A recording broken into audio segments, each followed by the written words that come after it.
Case फफोई दे New Zealand के immigration महकमे के चार्ज संभालन तो बाद न्यूजीलैंड की इमीग्रेशन ने जिथे कामकाज की रफ्तार वधा दी है, उत्थे ही मुल्क तो बाहर फसे आरजी कामिਆਂ ਲਈ भी लगातार कुछ बेहतर ऐलान किए जा रहे हैं। इस सिलसिले के चलदियां केस फफोई होरां ने मीडिया के नाम जारी बयान दे विच जानकारी दी है कि सरकार इस समय दो मुहाज़ां ते इक्को समय लड़ाई लड़ रही है। जिथे कोविड तो मुल्क नूं बचाउणा है, उत्थे ही मुल्क के कारोबारी ढांचे ते कारोबारां नूं भी स्थिर रखण की जिम्मेवारी उन्हां दे ही मोढियां ते है। इस दे तहत इमीग्रेशन महकमे वल्लों उन्हां खेत्रां दे विच काम करदे कामिਆਂ नूं बुलाया जाएगा जिन्हां दे तजर्बे अते पढ़ाई की न्यूजीलैंड दे विच घाट है, जिस दे लई बहुत सारे कारोबारी खेत्रां ने इमीग्रेशन न्यूजीलैंड दे कोल अपनी मंग भी चुकी सी, क्योंकि अजिहे कामिਆਂ ਦੀ घाट करके कारोबारां नूं भी आर्थिक तौर ते वड्डी हानि पहुंचदी विखाई दे रही है। गवर्नमेंट ਵੱਲੋਂ ਬੀਤੇ ਦਿਨੀ ਇਮੀਗ੍ਰੇਸ਼ਨ ਵਿੱਚ ਕੁਝ ਇੱਕ ਤਬਦੀਲੀਆਂ ਕਰਦੇ ਕੁਝ ਅਨਾਉਂਸਮੈਂਟਸ ਕੀਤੀਆਂ ਗਈਆਂ ਨੇ ਤੇ ਮਚ ਅਵੇਟਡ ਅਨਾਉਂਸਮੈਂਟ ਸੀਗੀਆਂ। ਬਹੁਤ ਲੋਕਾਂ ਨੇ ਇਹਨਾਂ ਨੂੰ ਜੀ ਆਇਆਂ ਕਿਹਾ, ਬਟ ਇਸ ਅਨਾਉਂਸਮੈਂਟ ਦੇ ਰਿਲੇਟਡ ਸਾਡੇ ਨਾਲ ਆ ਜਾਣਕਾਰੀ ਦੇਣ ਲਈ ਇਮੀਗ੍ਰੇਸ਼ਨ ਲਾਅ ਐਕਸਪਰਟਸ ਤੋਂ ਵਿਨੀਤ ਤਲਵਾਰ ਜੀ ਸਾਡੇ ਨਾਲ ਮੌਜੂਦ ਨੇ। ਸਤਿ ਸ਼੍ਰੀ ਅਕਾਲ ਵਿਨੀਤ ਜੀ। ਹੈਲੋ ਜੀ, ਸਤਿ ਸ਼੍ਰੀ ਅਕਾਲ, ਕੀ ਹਾਲ ਚਾਲ ਨੇ? ਠੀਕ ਹੈ ਵਿਨੀਤ ਜੀ, ਥੈਂਕ ਯੂ ਵੈਰੀ ਮਚ। ਅੱਛਾ, ਪਹਿਲੇ ਤਾਂ ਸਾਨੂੰ ਤੁਸੀਂ ਵਿਨੀਤ ਜੀ ਦੱਸੋ ਕਿ ਜਿਹੜੀਆਂ ਚੇਂਜਿਸ ਗਵਰਨਮੈਂਟ ਨੇ ਅਨਾਊਂਸ ਕੀਤੀਆਂ ਉਹ ਕਿਸ ਕੈਟਾਗਰੀ ਨਾਲ ਲਿੰਕ ਹੁੰਦੀਆਂ ਨੇ? ਦੇਖੋ ਜੀ, ਇਹ ਜਿਹੜੀਆਂ ਚੇਂਜਿਸ ਹੈਗੀਆਂ ਨੇ all those offshore work visa holders ਜਿਹੜੇ ਕਿ ਨਿਊਜ਼ੀਲੈਂਡ 'ਚ ਰਹਿੰਦੇ ਸੀਗੇ ਲੇਕਿਨ ਕਿਸੇ ਕਾਰਨ ਇੰਡੀਆ ਗਏ ਤੇ ਉੱਥੇ ਉਹ ਸਟਕ ਹੋ ਗਏ ਕੋਵਿਡ-19 ਦੇ ਕਾਰਨ ਤੇ ਉਹ ਵਾਪਸ ਨਹੀਂ ਆ ਪਾਏ, ਜਾਂ ਫਿਰ ਕੁਝ ਪਾਰਟਨਰਸ ਆਫ ਨਿਊਜ਼ੀਲੈਂਡ ਸਿਟੀਜ਼ਨਸ ਜਾਂ ਰੈਜ਼ੀਡੈਂਟਸ ਜਿਹੜੇ ਬਾਹਰ ਰਹਿ ਗਏ ਨੇ, ਉਹ ਸਟਕ ਹੋ ਗਏ ਨੇ ਤੇ ਉਹ ਆਪਣੇ ਪਾਰਟਨਰਸ ਨਾਲ ਨਹੀਂ ਆ ਪਾਏ।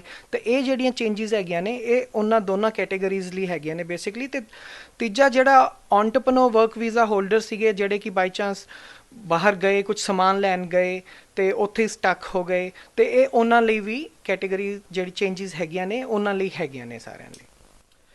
ਠੀਕ ਹੈ, ਪਹਿਲੇ ਤਾਂ ਜਿਹੜਾ ਤੁਸੀਂ ਇੱਕ ਆਫਸ਼ੋਰ ਵੀਜ਼ਾ ਹੋਲਡਰਸ ਦੱਸਿਆ ਉਹਦੇ ਵਿੱਚ ਕੌਣ ਇਨਕਲੂਡ ਹੁੰਦੇ ਆ, ਜਿੱਦਾਂ ਸਿਰਫ ਵਰਕ ਵੀਜ਼ਾ ਜਾਂ ਰੈਜ਼ੀਡੈਂਟ ਜਾਂ ਕੌਣ ਉਹਦੇ ਵਿੱਚ ਇਨਕਲੂਡਡ ਨੇ? ਆਫਸ਼ੋਰ ਦੇ ਵਿੱਚ ਵਰਕ ਵੀਜ਼ਾ ਹੋਲਡਰਸ ਜਿਹੜੇ ਹੈਗੇ ਨੇ ਤੇ ਜਿਹੜੇ ਪਾਰਟਨਰਸ ਜਿਹੜੇ ਕਿ ਹਜੇ ਜਿਨ੍ਹਾਂ ਦੇ ਪਾਰਟਨਰਸ ਨਿਊਜ਼ੀਲੈਂਡ ਦੇ ਵਿੱਚ ਸੀਗੇ ਲੇਕਿਨ ਉਹ ਖੁਦ ਪਾਰਟਨਰਸ ਜਿਹੜੇ ਸੀਗੇ ਉਹ ਬਾਹਰ ਗਏ ਹੋਏ ਸੀਗੇ ਤੇ ਉਹ ਸਟਕ ਹੋ ਗਏ। ਹੁਣ ਨਿਊਜ਼ੀਲੈਂਡ ਪਾਰਟਨਰ ਬਾਹਰ ਜਾ ਕੇ ਉਹਨਾਂ ਨੂੰ ਨਹੀਂ ਲਿਆ ਸਕਦੇ ਤੇ ਇਮੀਗ੍ਰੇਸ਼ਨ ਨਿਊਜ਼ੀਲੈਂਡ ਨੇ ਪਹਿਲਾਂ ਇਹ ਰੂਲ ਬਣਾਇਆ ਸੀਗਾ ਕਿ ਤੁਸੀਂ ਤਾਂ ਹੀ ਆ ਸਕਦੇ ਹੋ ਜੇ ਤੁਹਾਡਾ ਨਿਊਜ਼ੀਲੈਂਡ ਪਾਰਟਨਰ ਤੁਹਾਡੇ ਨਾਲ ਆ ਰਿਹਾ ਹੈਗਾ।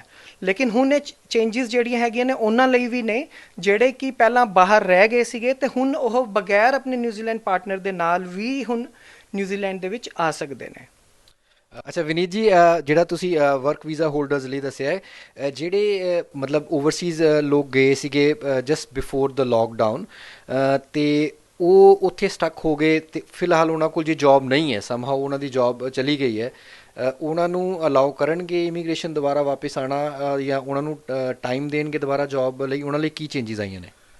ਜਿਹੜੇ 1 ਦਸੰਬਰ 2019 ਤੋਂ ਬਾਅਦ ਚਲੇ ਗਏ ਨੇ ਨਿਊਜ਼ੀਲੈਂਡ ਤੋਂ, ਤੇ ਜੇ ਤਾਂ ਉਹਨਾਂ ਕੋਲ ਹਜੇ ਜੋਬ ਹੈਗੀ ਹੈ ਤੇ ਉਹ ਵਾਪਸ ਆ ਸਕਦੇ ਨੇ, ਉਹਨਾਂ ਨੂੰ ਐਕਸੈਪਸ਼ਨ ਅਪਲਾਈ ਕਰਨਾ ਪਏਗਾ, ਬਾਰਡਰ ਐਕਸੈਪਸ਼ਨ।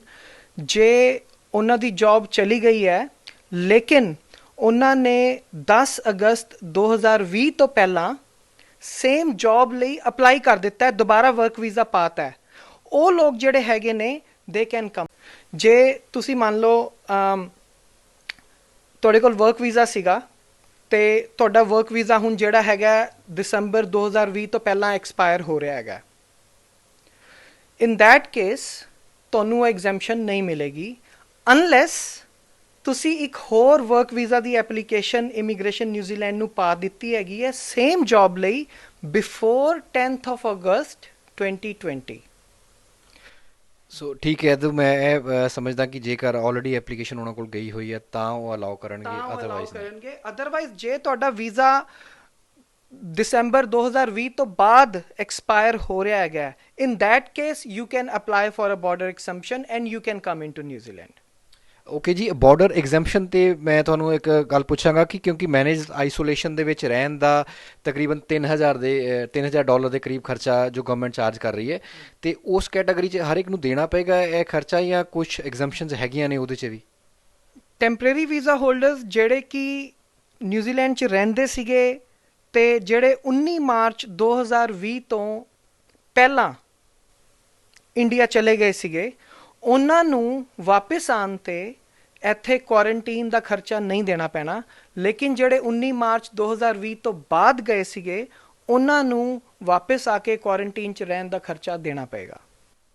ਠੀਕ ਹੈ। ਤੇ ਜਿਹੜੇ ਰੈਜ਼ੀਡੈਂਟ ਵੀਜ਼ਾ ਕਈਆਂ ਨੂੰ ਮਤਲਬ ਇਸ਼ੂ ਹੋਇਆ ਰੈਜ਼ੀਡੈਂਟ ਵੀਜ਼ਾ ਤੇ ਉਹ ਉਹਨਾਂ ਦੀ ਹਜੇ ਪਰਮਨੈਂਟ ਰੈਜ਼ੀਡੈਂਸ ਨਹੀਂ ਆਈ ਜਾਂ ਪਰਮਨੈਂਟ ਰੈਜ਼ੀਡੈਂਸ ਵੀਜ਼ਾ ਨਹੀਂ ਆਇਆ, ਤੇ ਉਸ ਕੈਟਾਗਰੀ ਦੇ ਵਿੱਚ ਵੀ ਕੁਝ ਅਨਾਉਂਸਮੈਂਟਸ ਹੋਈਆਂ ਨੇ, ਕੁਝ ਚੇਂਜਸ ਆਈਆਂ ਨੇ? ਹਾਂਜੀ, ਉਸ ਦੇ ਵਿੱਚ ਇਹ ਹੈਗੀਆਂ ਨੇ ਕਿ ਜਿਨ੍ਹਾਂ ਦੇ ਵੀਜ਼ਾ ਹੁਣੇ ਰੀਸੈਂਟਲੀ ਐਕਸਪਾਇਰ ਹੋਏ ਨੇ, ਹਜੇ ਡੇਟ ਨਹੀਂ ਦਿੱਤੀ ਉਹਨਾਂ ਨੇ ਕੋਈ, ਲੇਕਿਨ ਜਿਨ੍ਹਾਂ ਦੇ ਵੀਜ਼ਾ ਹੁਣੇ ਰੀਸੈਂਟਲੀ ਐਕਸਪਾਇਰ ਹੋਏ ਨੇ ਜਾਂ ਰੀਸੈਂਟਲੀ ਐਕਸਪਾਇਰ ਹੋਣ ਵਾਲੇ ਨੇ, ਜਿਨ੍ਹਾਂ ਦੇ ਹੋ ਗਏ ਨੇ ਉਹਨਾਂ ਨੂੰ 12 ਮਹੀਨੇ ਦਾ, ਤੇ ਜਿਨ੍ਹਾਂ ਦੇ ਹੋਣ ਵਾਲੇ ਨੇ ਉਹਨਾਂ ਨੂੰ ਜਿਸ ਡੇਟ ਤੋਂ ਉਹਨਾਂ ਦਾ ਹੋਣ ਵਾਲਾ ਉੱਥੋਂ ਦੀ 12 ਮਹੀਨੇ ਦਾ ਹੀ ਐਕਸਟੈਂਸ਼ਨ ਮਿਲ ਰਹੀ ਹੈ, ਤਾਂ ਕਿ ਉਹ ਨਿਊਜ਼ੀਲੈਂਡ 'ਚ ਆ ਕੇ ਆਪਣਾ ਰਹਿ ਸਕਣ। ਜੀ ਬਹੁਤ ਵਧੀਆ। ਤੇ ਇਹਦਾ ਇੱਕ ਚੀਜ਼ ਹੋਰ ਵੀ, ਇਹ ਜਿਹੜੀ ਇਹ ਚੇਂਜਸ ਆਉਣਗੀਆਂ ਕਦੋਂ ਤੋਂ ਇੰਪਲੀਮੈਂਟ ਕਰ ਰਹੀ ਹੈ ਨਿਊਜ਼ੀਲੈਂਡ ਨੇ ਇਮੀਗ੍ਰੇਸ਼ਨ? ਤੇ ਮੋਸਟ ਲਾਈਕਲੀ ਹੁਣੇ ਇਹਨਾਂ ਨੇ ਕਿਹਾ ਕਿ ਅਰਲੀ ਅਕਤੂਬਰ ਤੋਂ ਇਹ ਇੰਪਲੀਮੈਂਟ ਕਰਨਗੇ। ਹਜੇ ਇਹਨਾਂ ਨੇ ਇਸ ਦਾ ਸਰਕੂਲਰ ਨਹੀਂ ਕੱਢਿਆ ਹੈਗਾ ਵੀ ਐਗਜ਼ੈਕਟਲੀ ਕਿਹੜੀ ਡੇਟ ਤੋਂ ਸ਼ੁਰੂ ਹੋ ਰਹੀ ਹੈਗੀ ਹੈ, but as soon as it will be started will let you know. Okay, ਤੁਹਾਡਾ ਬਹੁਤ ਬਹੁਤ ਧੰਨਵਾਦ ਜੀ, ਤੁਸੀਂ ਇਹ ਜਾਣਕਾਰੀ ਸ਼ੇਅਰ ਕੀਤੀ। ਹੋਪਫੁਲੀ ਹੈ ਬਹੁਤ ਸਾਰੇ ਜਿਹੜੇ ਦਰਸ਼ਕ ਉੱਥੇ ਦੇਖ ਰਹੇ ਨੇ ਇੰਡੀਆ ਵਿੱਚ ਜਾਂ ਓਵਰਸੀਜ਼ ਜਿੱਥੇ ਵੀ ਸਟਕ ਨੇ, ਨਿਊਜ਼ੀਲੈਂਡ ਆਉਣਾ ਚਾਹੁੰਦੇ ਨੇ, ਤੇ ਇਹ ਰਿਸਟ੍ਰਿਕਸ਼ਨਸ ਜਿਹੜੀਆਂ ਥੋੜ੍ਹੀਆਂ ਅਪਲਿਫਟ ਕੀਤੀਆਂ ਨੇ ਗਵਰਨਮੈਂਟ ਵੱਲੋਂ, ਥੋੜ੍ਹੇ ਈਜ਼ਜ਼ ਦਿੱਤੇ ਗਏ ਨੇ, ਉਹਨਾਂ ਦਾ ਲਾਹਾ ਲੈਣਗੇ ਤੇ ਮੇਰੇ ਖਿਆਲ ਬਾਰਡਰ ਜਿਹੜੇ ਐਗਜ਼ੈਂਪਸ਼ਨਸ ਲਈ ਅਪਲਾਈ ਕਰਨਗੇ ਤੇ ਵਾਪਸ ਨਿਊਜ਼ੀਲੈਂਡ ਆ ਸਕਣਗੇ। ਇਸ ਦੇ ਨਾਲ ਹੀ ਮੈਂ ਅੰਮ੍ਰਿਤ, ਆਕਲੈਂਡ, ਨਿਊਜ਼ੀਲੈਂਡ ਤੋਂ PTC ਨਿਊਜ਼ ਲਈ।